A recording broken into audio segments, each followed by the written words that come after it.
morning, everyone, and thank you very much for joining us this morning to talk about a new vision for Portsmouth and all the exciting developments going on in the city. My name is Marlies Koutstal and I work as a director for Creative Southampton. Creative is a communications agency with a special focus on local government.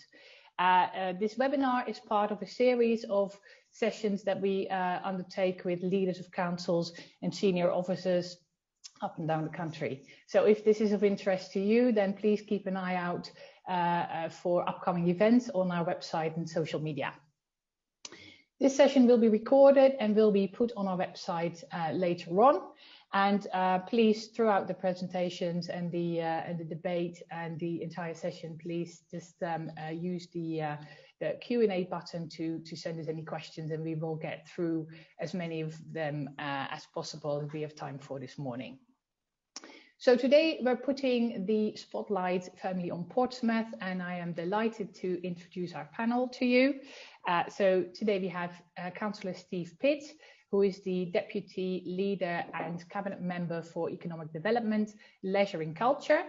We have Natasha McIntyre Hall, who is the Council's Regeneration Specialist. She is the Assistant Director for Strategic Developments and leads the Council's flagship regeneration projects that we all know as Tipner West. And then we have Jerry Clark, who is a Senior Project Manager in the Portsmouth International Port and who leads the port's sustainability and smart energy program. So thank you very much for joining us, and welcome to our panel. So we have an hour this morning and we've got lots to talk about. So I would say thank you very much, everybody, for joining us. And I would like to hand over to Councillor Pitt. Good morning, everyone, and thank you, Marlies, for the introductions. And I'd normally do these things entirely off the cuff, but when I had a catch up with Marlies before we actually got here today, there were so many things that I mentioned that she said, oh yes, mention that. So forgive me, but I'm going to do some reading to make sure I cover everything and get through it in short order. So the first thing I'm going to touch on today is the vision for Portsmouth, which was a piece of work called Imagine Portsmouth in 2040. That was our theme to get people talking and thinking about what the future of the city might be. It engaged ideas from stakeholders and residents across the city, coalesced around 6 themes: health, economy, culture, learning, greening and travel. It's not a council vision. There were over 2,000 different people who took part in a whole range of different organisations. So it's very much a city vision, and a council have as much of an obligation to work towards delivering it as all of our partners across the city. The next thing I wanted to bring forward for you today to think about is our leisure work that we're doing at the moment. Like most local authorities, our leisure operator and therefore our contract was severely compromised by COVID, but we saw that as an opportunity to take the chance to thoroughly review our offer within the city so that it makes the best sense economically in terms of health and well-being and also environmentally. And as a result, we're converting an old fun pool that was underused and an environmental disaster, frankly, into a modern new adventure play centre and 5-star gym. And we're also building new pools, sports facilities and community centre combined into one new building in the southeast of the city. The total cost of the investment's around £15 million, almost entirely sourced directly from council funds. We're very passionate about the environmental agenda. We are one of many local authorities that's declared a climate emergency. We're rolling out food waste and planning to collections and planning to build our own anaerobic digester so that we're not travelling to get rid of the waste. And that won't just serve Portsmouth, it'll also serve neighbouring local authorities and ultimately return a profit to the city to contribute to our revenue funding. We've got an award-winning energy team that we're immensely proud of. And they have installed over 25,000 solar panels to date. They're always being recognised on the national agenda for the work that they do. And their new project, which is Switched on Portsmouth, is aiming to help homeowners and people from across the city to be able to make their homes more environmentally sustainable by showing them where they could put solar panels, what opportunities there are to divest themselves from the usual gas boilers, etc. And that's already getting a lot of attention and drawing funding nationally. We secured 26.7 million from the Transforming Cities Fund to deliver 9 schemes to increase connectivity and commuter speeds across the travel to work area, in which will enhance walking, cycling, and also help develop a bus rapid transit network. Future high streets, many local councils will be aware of that scheme, and that the bids were announced on Boxing Day, rather strangely. But monies secured for the city, totalling nearly £7 million, will enable us to start interventions to regenerate 2 key shopping areas and prove that high streets will no longer need to depend on retail alone. We have to diversify. We're boosting investment into tourism and also our local heritage, understanding that we need to reboot fast in order to maximise the benefits of the staycation boom that I think we all realise we're about to see, and that means supporting our local attractions and venues. Very important to the city, because those sectors help to support over 13,000 local jobs. It was announced yesterday that Solent has been named one of 8 new free ports nationally, and we're expected that to create thousands of new jobs, new investment, new skills, and help ensure that the benefits of growth are retained locally.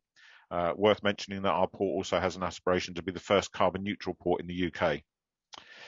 Particularly exciting for Portsmouth, because this will help to turbocharge further our expansion at Dunsbury Park, where we have an industrial site that creates bespoke units of between 20,000 and 200,000 square feet. I'm sure Jerry will come back to talk far more about the port plans when he addresses you shortly. But we're very proud that Portsmouth International Port is wholly owned by Portsmouth City Council. Natasha McIntyre Hall is here today to talk about plans for Tipner West, a project necessitated by government housing targets, but which we want to turn into a visionary opportunity to develop a car-free, sustainable community. I can announce today that the site is now to be known as Lennox Point, following a public consultation which selected the name from Charles Lennox, who was a Master General of the Board of Ordnance and was responsible for the fortifications of the South Coast in the late 18th century, and also did a lot of the work that has developed into what we now know as Ordnance Survey. Finally, I wanted to touch on something that's very close to my heart, and that is Team Portsmouth. The Hive, our voluntary community sector hub, shaping Portsmouth, a social enterprise that creates business networks across the city and delivers all sorts of social benefits and outcomes alongside business mentoring and support. Portsmouth Creates, our creative and cultural industries champions, our naval base, the University Hospital Trust, and all of the others who work so closely together to make sure that Portsmouth's been able to come through the pandemic in pretty good shape and is ready to face an exciting future. Thank you. Thank you, Councillor Pitt. That was a great summing up of everything that's happening. Can I now hand over to Natasha, please? I have no voice. I have a very able assistant in Tim here who's going to be doing the slides for me. So we're going to start off with one that's a bit of a video and a bit of noise, and then we will come back and talk about Lennox Point. Thank you.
Hi, so hopefully that was a good introduction to who we are and what we do. My name is Natasha McIntyre Hall and I look after strategic developments.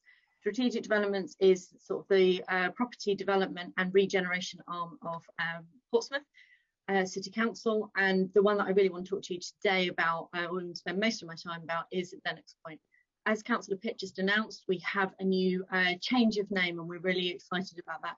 And that really signals the start of considering this location. This is the location everyone's known as Tipner West in the past. This is now, we're now going to talk about that as a Lennox Point, because we're talking here about the development and not about the location. So what I want to do really is talk a little bit about the challenges that we have seen in cities and communities. We talk a lot, when we look at sort of apartment blocks, a lot of them were built in a hurry, and then they were built so that the front door opens out onto the curtilage of a road or into a car park. As time has moved on and there have been more and more vehicles here, these areas have become more convoluted and more blocked, barriers and bollards and things, to make sure that people are kept safe from cars. But all the time that we've done that, we have degraded the public space, and we have made these threatening environments. When we now think about COVID and everything that we are learning through COVID, a lot of these developments have been have developed and have considered and have changed, thinking about where you stay rather than where you live. And so what we're trying to do is we are trying to look at how we can do things differently, how we can engage people, and how we can incorporate them in our design. One of the things we're talking about quite a lot at the moment is the fact that community cannot be imposed on people. It is a long-term goal, and we need to treat it sensitively, but we need to set up the conditions correctly. So this is Lennox Point. Now, this image is not particularly new, and what we're doing right now is working on the master plan to be able to launch it out and show actually more of what it is realistic we're looking at. But here we've got the principles and what's really truly important. And so I'm just going to pick a few things that we really believe in. We believe that people should open out of their homes into public space. So as Councillor Pitt mentioned, this is a car-free development. And what I mean by that is cars will not be allowed on the surface. We have a podium deck, so we're looking at places for a logistics hub so that we know how to move things around the site. We truly believe people need to be connected, but they need to be connected as humans before they are connected through their cars. So increased green space. I don't know if you can see from this image, but we are, thanks Tim, sorry. We are creating a pathway right around the outside of Lennox Point, which means every single person has access to the waterfront.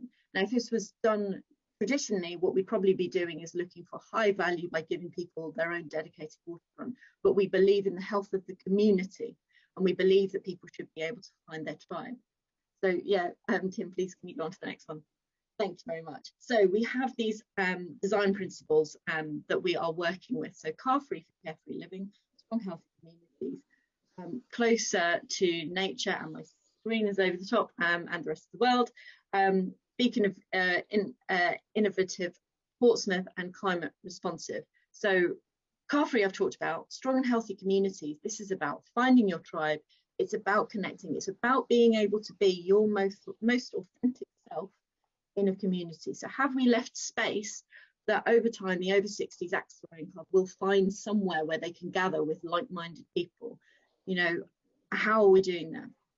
But the closer to nature, we are looking at the diversification of the nature offering in this location, and we are focusing a lot about insects and that kind of that really rich nature that helps us to end up with sort of healthier soil, healthier areas. Innovative, that refers to the Phoenix Keys, which is the employment area. So we've got 3,500 residential units, and we've got 1 million square foot of marine and maritime employment. Those two have to work really strongly together. We're looking at 2,000 new jobs, but what we're also looking at is a community that can support that without having to travel, without having to add car miles to everything. And climate responsive built into that. So Tim, do you mind clicking on, please?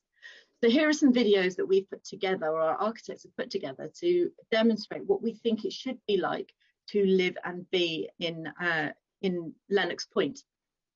So open spaces, what we're looking for is them to be interesting, interactive and seasonal. So we talk about sensory gardens, but we're not talking about it in that this is for the minority. We're really talking about how things change. Is there a route that you take in spring because the cherry blossom's out, whereas in the winter or where in the autumn you might go down because there's maples on it and it looks different? Are we encouraging people to actually engage with their community this way? And another one that we've sort of been looking at and toying with is we are trying to encourage the arts. Where have people got as outside space? We know that the inside of houses are changing. Try and allow for a workspace. So if that's happening out there, what are we doing in the outside world to encourage people to express themselves and to be different? This needs to be a community for people to live in, and we really believe in it. One thing I should have mentioned during that last one, which I totally forgot, is we are holding ourselves to account. I'm sorry, Tim, I'm making your life so difficult.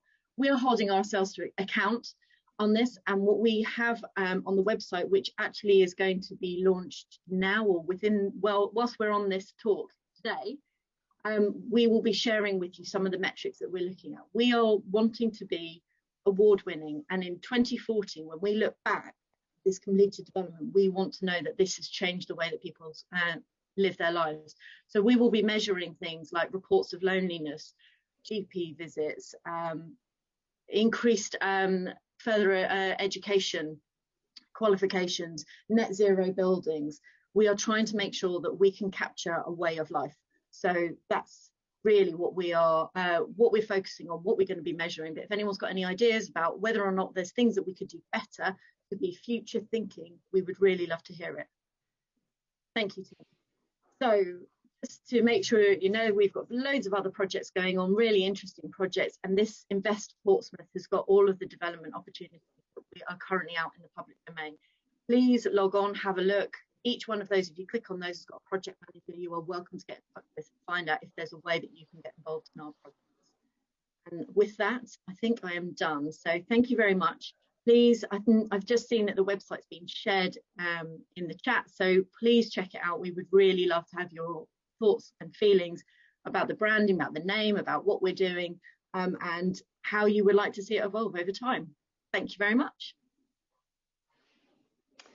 Thank you very much, Natasha. And yeah, we're very chuffed at Creatives to have the exclusive on the launch of Lennox Point. So thanks for that, and I hope yeah, you will have many very enthusiastic responses to it. Could I please hand over to Jerry to talk about the sustainability efforts in the port? Thank you. My name is Jerry. I'm a ship's master by profession. I'm a marine pilot by employment, and I've worked in the port since 1994. In my time there, I've taken 3 O-class submarines up to what used to be called Harry Pound's yard, and then subsequently taken them out again when they couldn't be scrapped. So I do recognise Lennox Point, and that looks very good. It was an aggregates berth, so we used to take the small aggregates ships up there as well. So the port has changed a lot since 1994 when I started, and what we're doing has changed a lot. I started most of my work on sustainability in 1998, although it wasn't called sustainability. It was called, Jerry, if you want to do that, you'll have to go and find your own money. So the reason I'm called senior project manager is because the bloke who gets grants is a rather difficult title. So I went away and I spent my time getting grants. Those grants turned out to be for sustainability measures, and you'll recognize them all around the port. The one I'm probably most proud of, although it was a combined effort with City Council, is actually Trafalgar Gate Link Road, which is that strange little link road coming off the bottom of the 275 that goes straight into the naval dockyard and into the commercial port. And those who know Portsmouth will remember what you used to have to do was drive into Portsmouth around Commercial Road and then back out again to the port. So that little bit of Trafalgar Gate Link Road, Princess Royal Way, I think it's called, has already saved millions of miles, road miles, and removed a great deal of emissions. So that's a very strange one, because that was building a road, which is a bit of a no-no when it comes to sustainability, but it worked amazingly well. Each time we've gone out, my remit has been to find money for those things that we were going to do anyway. So everything that we have done has been within the capital expenditure program of the port. So I look at the capital expenditure program and I say, okay, we can get grant for that from Europe or from the UK, as it now is with the Innovate UK grants. The most recent ones concerned link span number 4, which is the roadway that links the ship to the shore.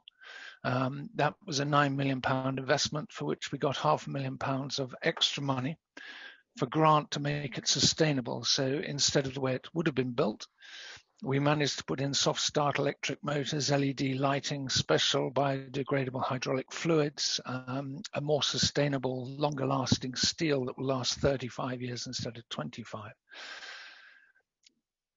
At the moment, things are changing. We all talk about decarbonisation, and decarbonisation is global. But what has rather overtaken that, one thing is still going, decarbonisation, but it's local air quality. And if you decarbonise, you also remove a lot of those pollutants that are caused by the burning of carbon. But literally, and quite recently, and with the London coroner pointing out that the death of Ella Kissy Deborah was due to poor air quality, things have changed. And air quality is now accelerated. My boss has told me what to do. He's given me the lead to say air quality now is one of our primary objectives, the improvement of it. And that brings me on to another point, which is the ownership model of the port. Ours is an unusual one.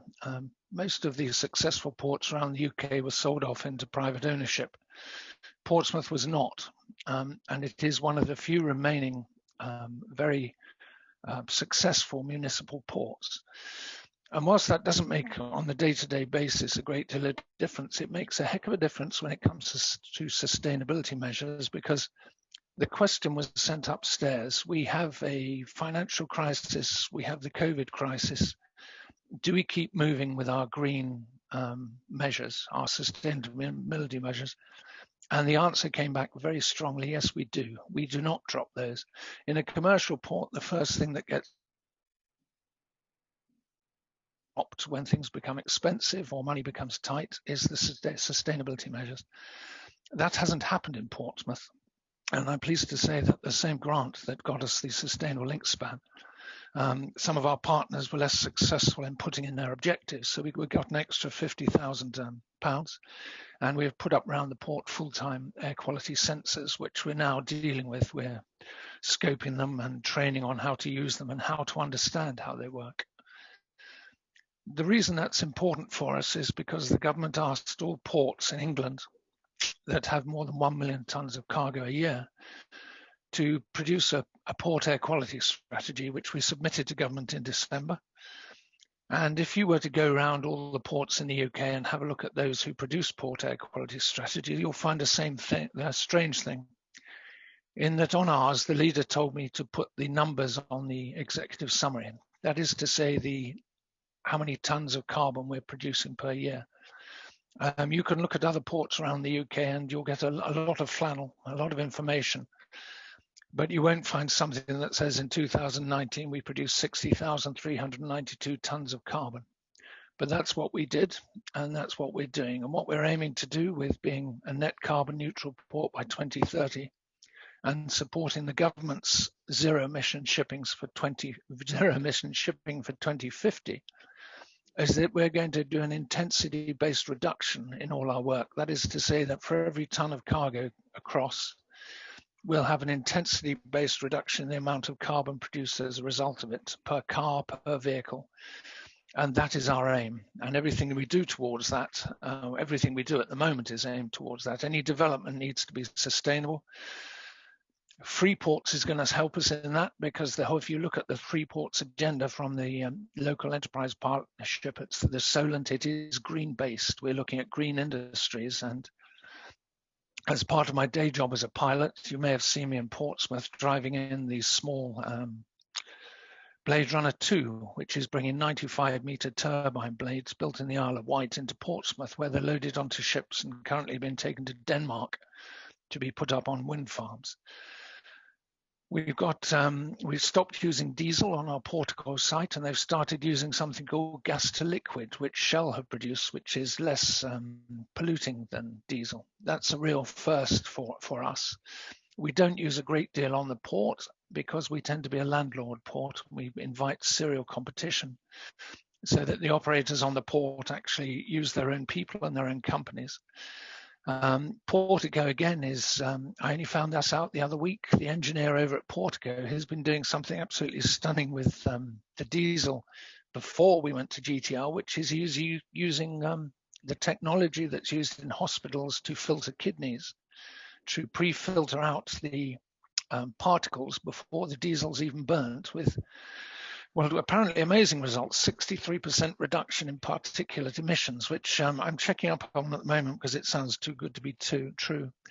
Other things we're doing, the old mobile cranes, when we're replacing them with electric cranes or electric capable, because at the moment they can't supply us with enough electricity through the district network operators to give us the juice we need for the cranes. We've replaced our diesel forklift trucks with electric forklift trucks. We have a grant given from Innovate UK to put in an energy storage system, which is my baby at the moment, which is a dual fuel large battery, which takes our renewable energy from the solar panels that are currently up on the terminal roof and the massive solar arrays that are going up elsewhere around the port of 750 kilowatt peak power. And using artificial intelligence and machine learning, the battery is going to decide where our renewable energy goes around the port and when it's needed. Control of vessels. When we talk about putting up the air quality sensors around the port, it's not just so we know what's coming out. We're looking to the future. We know that everyone knows we're getting a clean air zone in Portsmouth. Well, that's mostly due to nitrous oxides, and we know that's mostly due from cars. But what we do know is that we still get nitrous oxides from ships, and we know that those peak pollution times are in the commute times in the morning and afternoon. So if we get the meteorological conditions that keep those pollutants at a low level, we can say, right, we need to go into management mode, and the air quality sensors will say, actually, you need to delay that ship coming in by an hour so that we're not adding to the peak commuter time pollution. So they're not just air quality sensors to tell us what's coming out, they're actually air quality sensors to tell us how to manage the port. And this is new stuff to all of us. This is something we're learning about. The traditional model for ports and air pollution is that the local authority comes along and tells them that they've got a problem and they do a spot change to deal with it. What we're doing in Portsmouth is addressing the problem, identifying the problem, and it comes back to the old mantra that you cannot manage what you do not measure. Well, we've just started measuring, and for me as a pilot, it's particularly interesting because I'm trying to identify the peaks in the nitrous oxides and the particulate matters when ships come into the port and ships go out of the port. Other measures we've got, you may be aware of, one of the grants done in previous years was a seawater heat transfer pump that uses the difference between the air temperature and the sea temperature in the port. It's just in the dock next to the terminal. And that gives us hot air in the winter and cool air in the summer for the terminal. Our toilets are seawater flushing. In conjunction with the energy storage battery, we've also started, we have changing over all our port-like vehicles to electric vehicles so we can use our own renewables. So we're producing less pollutants on the port itself. We have electric charging points, and actually a completely new branch is coming out into what I'm doing, which is cooperations with local universities. We're working with Professor Saranova, has received a grant from Innovate UK looking at the use of drone technology to survey offshore wind farms. We're working with Dr. Su Feng in Portsmouth University, who's looking to get grant looking at the effect of marine noise on or shipping noise on marine ecology. We're working with Solent Southampton University, who have just received a grant on the control of autonomous pilotage, which I'm not sure what to think about because that's what I get paid for. But that'll be done at the Timsbury Lake facility where we practice shipping. So there are so many things happening at the moment, and one of the exciting things is going to be free ports, because traditionally a free port you'd have thought about as a port with thousands of hectares of space. Well, modern technology and modern production techniques tell us that it's not all about space now. And essentially, if you bring into a free port area imports to manufacture something, then you won't have to pay tax on the imports. If you then directly export, you won't have to pay tax on the exports. And that gives us scope within the Port of Portsmouth and Dunsbury itself out there to have amazing manufacturing areas. And in fact, further down the road, you've got Magma in the north end of the port that sends brilliant cables all around the world. If we could designate part of these areas as in future tranches of free ports, it'll change the whole area. And I could go on for a lot longer, but there are so many things happening. It's a very exciting place to work on the port at the moment. So thank you very much. Thank you very much for this, Jerry. And I think it's become very clear throughout the presentations how important sustainability is for Portsmouth. And I find it quite fascinating also that in your vision, housing and how people live is actually connected to the vision pillar of health. So you're saying, look, we want our communities, all of our residents to live in good homes where they feel safe, where they belong and where they can thrive. And I think what you're saying, Jerry, and what you're saying, Councillor Pitt and Natasha, it sort of comes down to the sort of accountability to the people of Portsmouth to provide a healthy place to live. Is that what you had in mind all along for the vision? Sorry, is that for me? Oh, sorry, no, for Councillor Pitt, I was initially thinking. Thank you. Apologies, I couldn't unmute. A new thing that's happened to all of us in the last 12 months. No, it absolutely is. And I think although we've got those 6 pillars, they're not 6 separate pillars. One of my passions at council is that we can't have silos. It's completely inappropriate for council departments to work in isolation of each other. And over the last 3 years, I think we've seen a lot more collaborative working and people beginning to understand what each other do more and how their work impacts on each other. So if we don't create good quality housing that people want to live in, then we are failing at the most fundamental level. And I think, look how much time we've all spent at home over the last year and how important home has actually become in a way that it probably hasn't been for a very long time.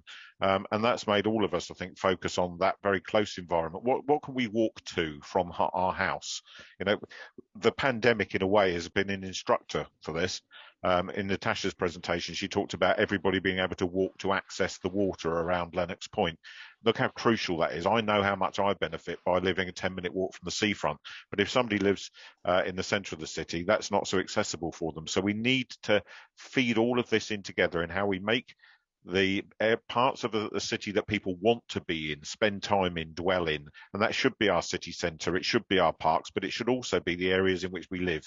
So, there's lots of talk internationally about 15-minute communities, 20-minute communities, local high streets where maybe 10 years ago you'd have accepted that a row of shops was no longer important and they could go and become houses because you've got a town centre, but that requires more people to drive and less people to be able to walk and cycle there. So it is very, very much an interconnected process. And housing, I think for all of us, is the fundamental in that. Thank you very much for that. And also in terms of cars, getting people and inspiring people to get out of their cars basically is quite a challenge, I suppose. And Natasha, people are wondering. I can see the questions coming in. I'm wondering that's great. Lennox Point is to be car free, but where will cars? People will still own cars, and also they don't live at a sort of walkable distance necessarily to the city centre there. So where are the cars going, and would people be happy not to have their car on their drive, basically? So there's a couple of different points here. When we're looking at Lennox Point, one of the reasons why we're looking at the land table we are looking at is to get us out to the deep water channel. So we'll also connect with things like water taxis. We can start looking at that sort of thing. What we really want is people to be connected, but differently connected. But to ask those specific questions, what we're looking at is a podium deck solution in one of the early phases. to make sure that we have the ability to manage logistics. So that's maintenance, it's delivery, but it's also car parking. We expect in some of the early phases people will want to be able to bring their own cars, and as time goes on people will move more and more to a rented car solution or a car club solution. But we are not imposing on the way that people live, but what we are saying is that if you would like to be part of this community, you buy into the fact that cars should not dominate your living environment. Cars have a place, and it's a common idea over in Europe that you leave your cars in a central car park and then you walk to your home. So we're just saying the same thing. We've also got a planning application that I think is being looked at in the next couple of weeks for an extension to the Park and Ride, which is just across the road, and that will expand it from around about 600 spaces, 2,600 spaces. So we also have the ability to use Fitner to have a look at Park and Ride and see if there's an influx of cars, actually could we utilise some of that space to give people somewhere secure to be able to keep their vehicles. When we've gone out to public consultation, people are genuinely delighted with this. One of the things that when I have more time in a talk, I talk quite a lot about when you look around your current environment, that segregation of people and cars is really dramatic. One of the main obstacles is the curb, which when you are fit and mobile and you have fantastic eyesight is no problem at all. But as soon as you start having any issues with mobility or with your eyesight, or if you're just trying to cross with kids and dogs and bags and things, it becomes really difficult. So what we're trying to do is eliminate the curb to make sure that we are inclusive. Just by doing that, we started then to think that it doesn't matter if you're on your feet or if you have a wheelchair or if you are using walking sticks, everywhere in this area should be accessible to you. And I think that, again, in all the public consultation we've done so far, people have been really pleased with the idea that there is something for people, and they have been really quite supportive of the idea that you would have to leave your car somewhere that would be less appealing initially. One last point on this is I quite often say I live in a village. It takes me 10 seconds to get from my front door to my car. Back in the day, pre-COVID, that was my entire interaction with my village, those 10 seconds.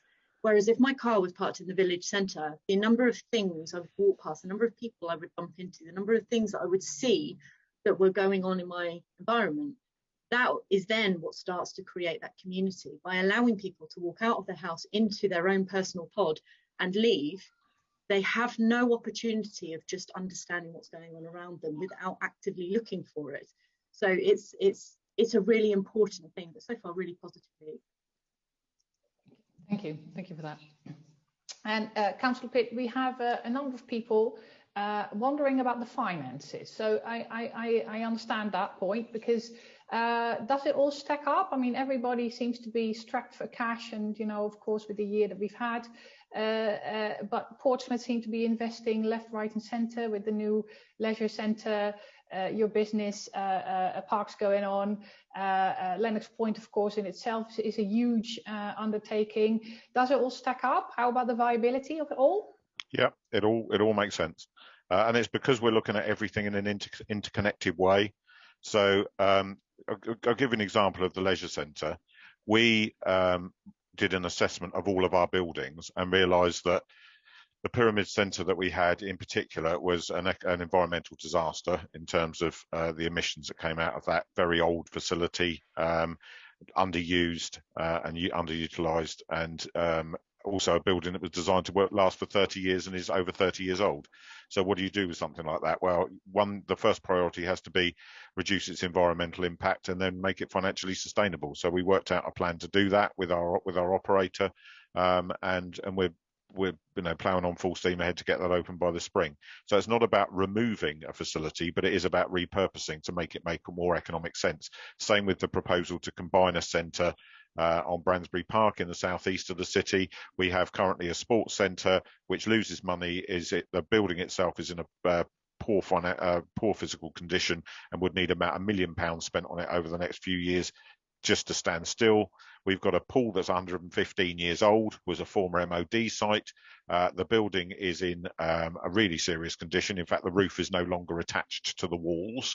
That's how bad it is. And just to reopen it and still have a 115-year-old building will cost £1.5 million. Why pour money into old buildings? Create a financially sustainable solution. So this is about investment, and a lot of it looks like big numbers, but they're big numbers to stop wasting millions of pounds year in, year out, maintaining older and failing facilities that are no longer fit for purpose. With Tipner West, I mean, which is now, of course, Lennox Point. I'm going to have to get used to that. We need to go all the way back to the City deal. A very big chunk of money, £50 million given by the government, really importantly, partly as compensation for the loss of shipbuilding in Portsmouth Dockyard. So it is vital that the whole of the focus of Solent LEP, shifting now a bit towards cultural, creative and tourism, which is good to see. But the overwhelming focus has been on marine and maritime. That £50 million was to create that marine and maritime employment to offset those job losses in the dockyard. We're already behind schedule in delivering this project. Can you deliver it without also delivering homes and then making it into a connected community? No, you can't. How do you create a community that is big enough to be a community? You can't just bung 200 houses on a bit of land and expect those people to have quality of life. It doesn't happen. How can you do that land reclamation in a way that is sustainable? Well, what you do is you take all the stuff that was dredged out of the channel for the new carriers to come in, that's already sitting out in the Solent, and you bring it back round and you create that landmass. But you have to be able to do that and meet very high environmental standards. So all of this is connected and it all has to be worked through. What we're trying to do is do it as transparently as possible. But yes, everything it does stack up. Brilliant. Thank you for that. One other one for Natasha. Of course, there's a lot of questions about Lennox Point and how it's going to work. So people are talking about inclusivity, and is Lennox Point, will it be a place to live for everybody? I mean, in terms of what's happening with the affordable housing, and also how would you create that community and tackle things like loneliness that you talked about? Those are all really super questions. Our website is up and running, by the way, now. I've just had confirmation. So anyone who wants to check it out and see in more detail, there's also a contact. So if we don't have time to answer your question today, there is a contact there. So please email us and we'll get back to you. So we started from a point of inclusivity, and by that we meant all mobilities, all ages, all abilities. And we really mean it, because again, if you look at communities that are too heavy on residential, they don't work, because everybody has to leave them to go and get the other things they need, and you fail to produce that community. As I said in my talk, communities take a long time, because we can start with a framework and we can allow people to put their ownership in them, but it only becomes a community when truly those people are able to take it on and turn it into the thing that they want it to be. But that allows some time, and it allows some trust, and it allows communication to make sure we give them the appropriate framework and they feel trusted to be able to take it on. There are so many different initiatives that we're looking at in terms of these breakout spaces and things of sort of sensory planting. In terms of, we've been looking a lot about flexible space. So we've got a central square. So we're looking at more of the density in the middle of the site, with it tailing out more towards the waterfront. In there, that square, what is it? And again, we're looking at Europe quite a lot for some of the ways that they do these things, and the flexibility of how they use that space, that actually at lunchtime, there's a restaurant can spill out and use a large amount of that to have outdoor dining. But actually before that, is there a yoga club that uses that space? And we've been looking at how we can approach the landscaping and the design of those areas to really encourage people in. Even things like having play space we've built in within sort of walking areas, if it's painted on the floor rather than, stuff that's actually obstacles. It's all of these things. We've got to make an environment that's changeable, that is not for commuting, it's for enjoying. You have to be able to be in those places. And by doing that, I believe we will tackle loneliness. And also, again, but what I said on the page on the website, which is Design Principles, You can scroll down there, see what's important to us, but also how we are going to measure it, how we will be accountable for that. And as I think Jenny Anderson made a point about inclusivity in terms of how do we get the community involved to make sure that they help us to develop these things, so we know that we are developing something they want. Well, we're doing that through public consultation. We're doing that by making our website accessible and encouraging comments. We are standing here, you know, I've been here for 2.5 years, and I stand up regularly and say, this is what we are planning on doing. If you have thoughts, let us know. We are not going to get everything right. We are confident that we've got the bulk of it right. We are going in the right direction. We are changing the way that people live their lives. It will have an impact on everything else we're doing, but we are standing here and we are available for people to be able to ask us questions. We are not trying to do anything behind the scenes.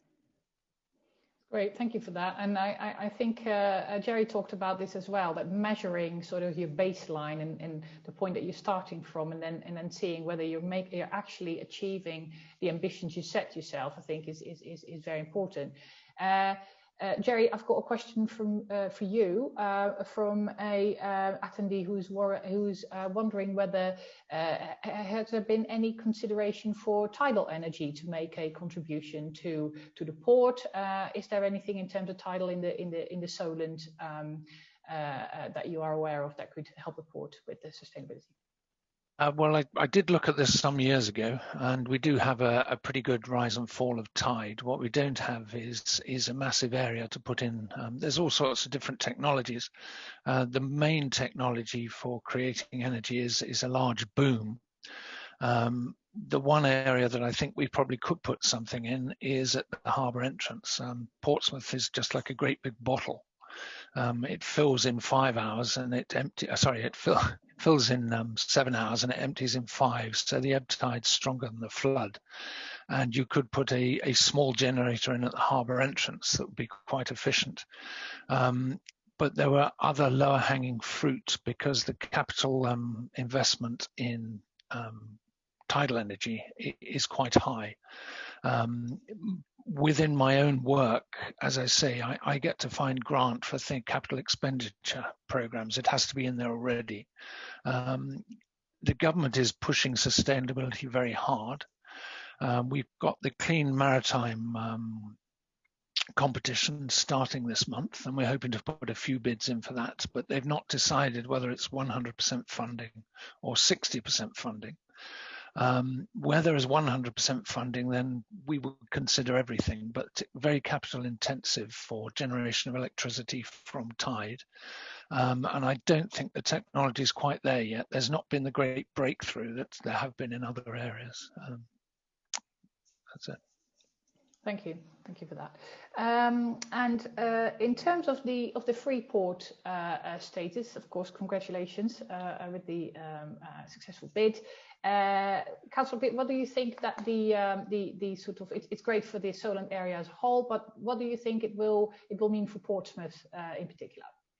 Well, I think, as I sort of referred to in the presentation at the beginning, the opportunity is huge, particularly for Dunsbury. It's already a successful award-winning business park.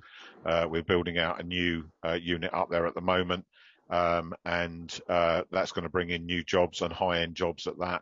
So it's a bit, as sort of Jerry described it, I'd kind of call it the jam sandwich approach, in that you've got the 2 bits of bread, but you need the filling to go in it to make it into a sandwich. If the filling comes in through the international port, normally you then have a tariff.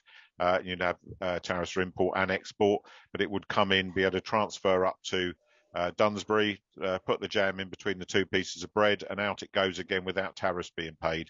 That's a massive bonus for businesses to be able to export their jam sandwiches as a finished product. So the opportunities around that and for more development of different types of jobs in the area are big. And obviously the council owns Dunsbury Park. So when we're building those units, it also means that we're getting the rentals in for them, which is supporting our revenue funding, which means that we only had to save £1 million this year, whereas other councils through the pandemic have seen, their savings targets shoot through the roof, and we're only forecasting to save the same over the next couple of years. It is about making everything work together. and recognising the short-term hit that we've had to take from COVID, but managing ourselves and being the masters of our own destiny on the other side of it. So I think the free port, one of the other advantages that there's business rate holidays for new businesses setting up, and then business rates ongoing but get retained locally. So obviously that helps support further investment. And with working closely with our university, which does a lot around high-end technologies in particular, we've got a lot of chances here, and they are because it's early days, but there are certainly multiple opportunities to benefit hugely from this being introduced in the Solent area. And remember, it's not just Portsmouth, it ties in with Southampton as well, so the sub-region benefits. And as I often have to point out to people, not everyone works and lives in Portsmouth and never goes anywhere else. We're connected to a sub-region, we're part of a local enterprise partnership area and a partnership for South Hampshire, so we try and do things together collaboratively wherever we can. And if jobs are coming to Portsmouth, they're also coming to those surrounding areas as well, and people visit and they spend their money, and it's an ecosystem that needs to work. Yeah, okay, I see that. And I was just wondering, little point on the side here, but does this bring us any closer maybe to a Solent unitary authority? I'm not a fan, I have to say, because I find it a distraction, and all that ends up, we saw it last time that there was a proposal around this. All it does is ends up bogging down politicians and others in endless debate about what that might look like. If peace broke out and everybody could immediately decide what it would look like and agree to it, fine. But I've got far too many things to do with my time at the moment to spend hours on end in not smoke-filled rooms, but rooms arguing about who would lead on this, who would lead on that, what will be in, what will be out. Now, let's get on and work collaboratively together and prove that we can behave like adults. We don't need a combined authority at this point in order to be able to do that. Fair enough. There's also an argument that's stronger for us anyway, because we have the ability to form relationships and speak to people of the likes of Homes England using more than one voice representing a diverse area. So we're working up with joint solutions at the moment with Southampton to be able to look at strategic funding options moving forward. Actually, having two voices in that room is probably quite a lot more useful than just the one. Good, thank you. The other points that are coming in, and people are interested in, with the council doing so much and driving so many projects forward, what is the contribution that the private sector can make? How can they be involved? Can you elaborate on that a bit? Yeah, I can. So as I said, the website is up and running. By the way, not Nick at all, Tim shared the link to Dunsbury Park in the chat if anyone wants to check that one out before I move on to this. So we have Gardner and Theobald involved. Gardner and Theobald did the supply chain management and the procurement exercise for the Olympics and other really large events. And it was really important to us that with such a huge project as Tipner West, that we understood the impact of this project on the entire area and the whole region, rather than just looking at the project as sort of a one-off thing.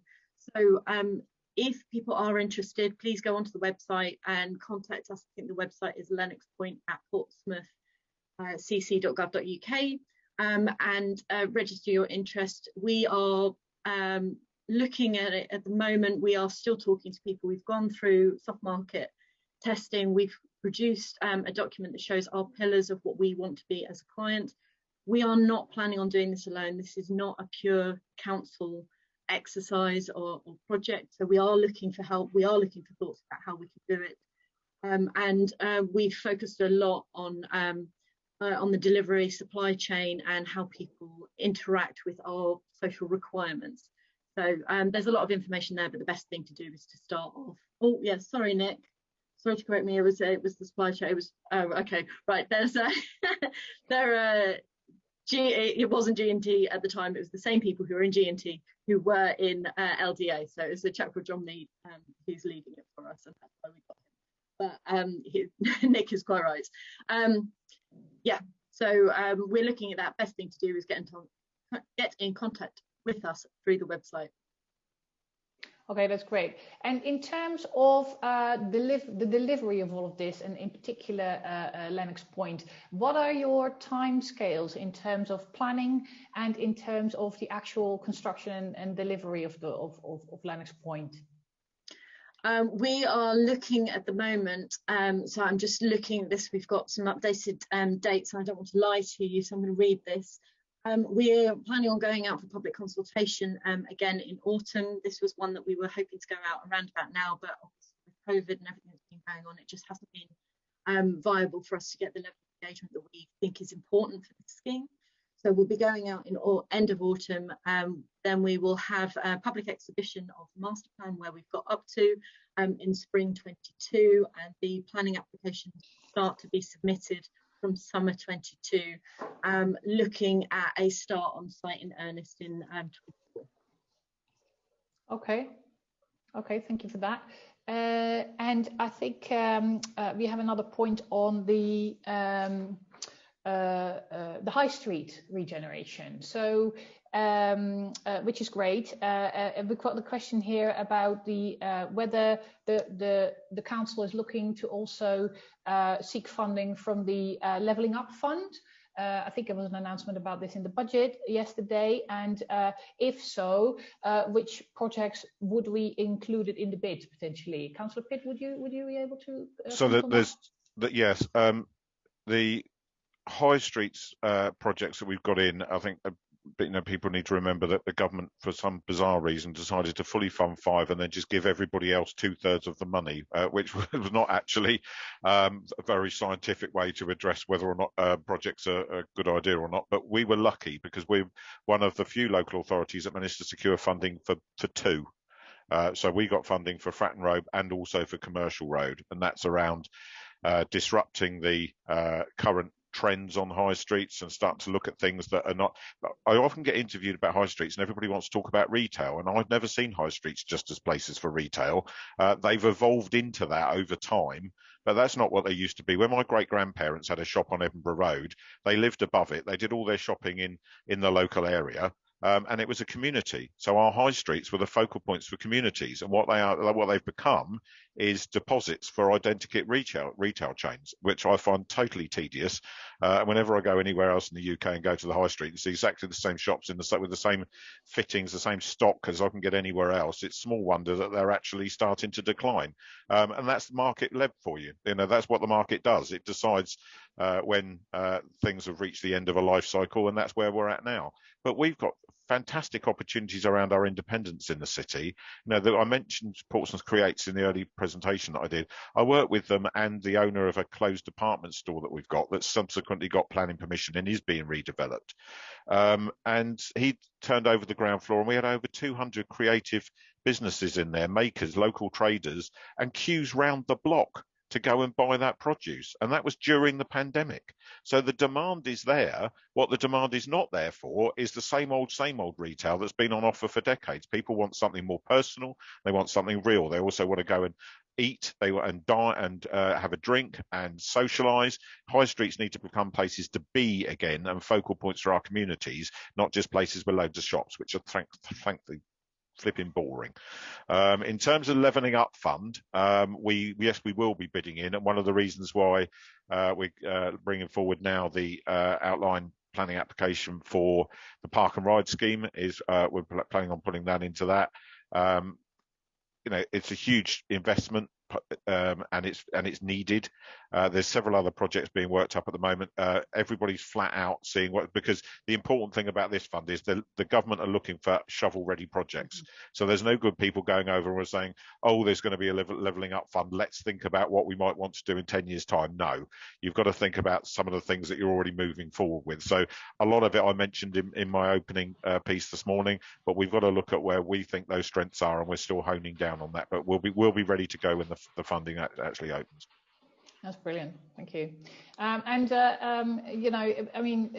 are people talking in the Q&A about how Lennox Point would be part of the city as a whole, and how other communities or areas and neighbourhoods would not feel that, oh, it's all about Lennox Point now. And but what I loved about when we had a chat before, Councillor Pitt, about this event, you said about Portsmouth that it is the biggest village in the UK. And I like that, and also in terms of how the city has, as a collective and as a community, responded to the COVID pandemic. Would you want to sort of talk about that a little bit, the community feel of the city? Yeah, I mean, Portsmouth's a strange place in that it's and I've lived here all my life, and I'm 52, so I know it like the back of my hand. I've lived in the north of the city, the middle of the city, and the south of the city. I've run a pub in the city. I've worked in cultural and creative businesses, and I've been involved in larger projects. So I know an awful lot of people, and I can't walk from one end of the seafront to the other without bumping into a load of those people who say hello. Most of them don't throw stones at me, so hopefully that's a good thing. But we are very. I use that expression fondly, that we're the largest village in England, because it's not that we're necessarily parochial, and we can be, but we're not necessarily. But it is about that interconnectivity of our communities. That people do come together, they do support each other, both on a very localized level, but also across the city. If you look at it in terms of how we did that visionary piece that's led to the Imagine Portsmouth vision for 2040, there was over 2,000 people took part in that. People were turning up, giving up a whole day to come and sit and discuss all these issues. And they weren't the usual suspects, in inverted commas, who turn up for everything. They were just ordinary men and women from across the city who just had an interest in working towards a vision that would help build better and stronger communities over the next 20 years. And I think that's really important. Very often on these occasions, it can be the people who always turn up to talk a lot about stuff get too much of a voice. I'm actually more interested in the man and woman on the street and the young people and what they think. We've done a lot of work with schools around the Lennox Point project, and going in and talking to schools about what they want to see. We're talking to our creative community about what the branding should look like, and those things are really important. It's great when you've got strong voices within communities, but they can often drown out the majority. We've had some naysayers over the Bransbury Park proposals, but I know, because we did a citywide survey, that the overwhelming majority support the proposals. So I'm always going to have my ear on what that large majority of people are actually telling us and what they think, and not be drowned out by a few strong voices who may decide that they want to push things for perfectly valid reasons, and that they have strong views that shouldn't be ignored, but they shouldn't be the only voices we're listening to. So we've seen that through the pandemic, where tiny little localized groups in one road have come together to support their neighbours, to the voluntary and community sector working really passionately and hugely intensively across the city to support, I think, something like 3,500 food packages we got out during the first lockdown and the subsequent period. We've been doing dog walking services through the Hive. Have been doing that for people who've been shielding and don't feel safe going out. They've been doing gardening projects for people. We made a decision early on as a city council that we would fund the food banks. Remember when everybody went and bought all the toilet rolls and they bought all the pasta and the rice for some bizarre reason that none of us have ever figured out? Well, that meant that people couldn't buy those extra items to donate to food banks, and they all started to run out. We put the money forward to top them up. The Hive grabbed that, went and got those food banks supplied, and made sure that nobody in the city had to go without food. And it's that kind of community effort that's really important, where business, voluntary community sector, the council and the local residents and businesses all work together to make Portsmouth a better place.